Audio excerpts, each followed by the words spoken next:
silent. When you see people being killed in cold blood, people are shot in buildings. They came to work.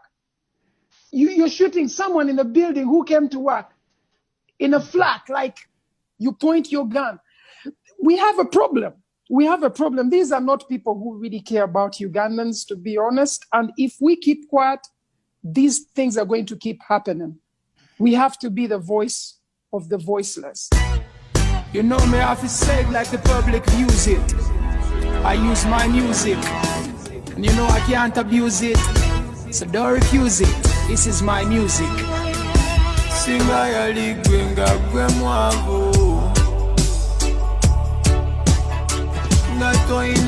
You've been very vocal about what's going on in Uganda. There's a lot of blame and finger pointing, and even people's lives that are at threat. You know, those who are at the forefront, who have big voices and big followings. Are you wary of anything happening to you, or your voice, your life, your livelihood, your sponsorships? I believe that I am allowed to have freedom of speech, and whatever I'm seeing is really happening. So you don't expect me to actually project something that is not happening.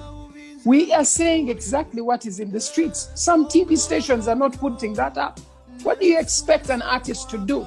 I am Ugandan, just like other people are Ugandans. But the problem is that when you have a voice, you're already a problem to the society.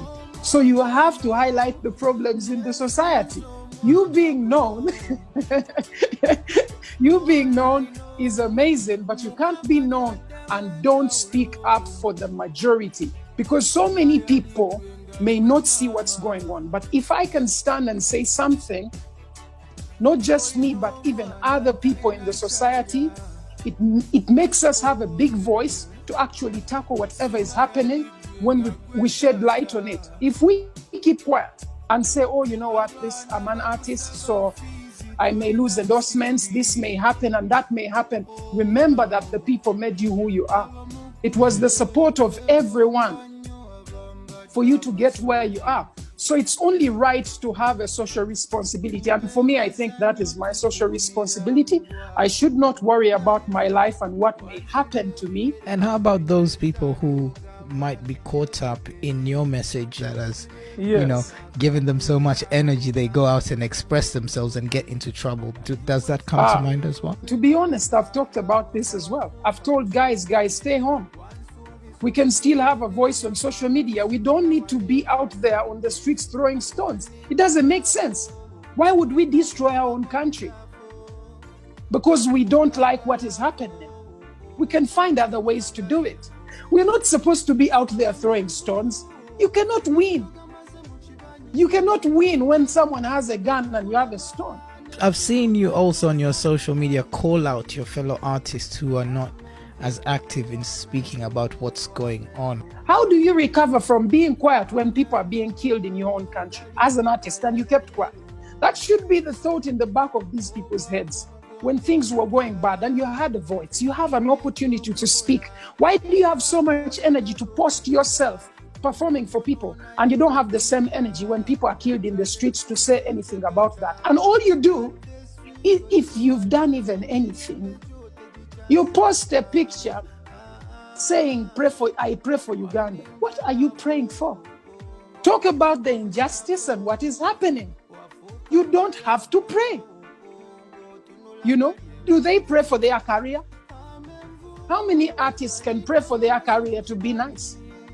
And it happens. It does not happen like that. You need support and you need people.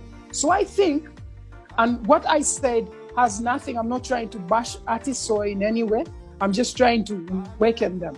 I'm awakening them, and some of them are actually getting on to what they are supposed to do. They have a social responsibility, and if they are not taking that serious, I will wake them up. Do you think they might just be afraid because of what they've seen happen, for example, to Bobi Wine? Let's be honest.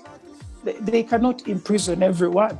If you say we have democracy and we have freedom of speech, and then when people protest peacefully, you shoot them, then we have a problem. That means we do not have freedom of speech. That means we do not have freedom of expression. We cannot express ourselves. We can't vent when something is not going right. But we should take your orders, but we should not we should not say, oh, we don't like this. We should like everything, even the bad stuff, I think, should be liked. And that is the message by the government of Uganda. It says you should accept whatever we give you.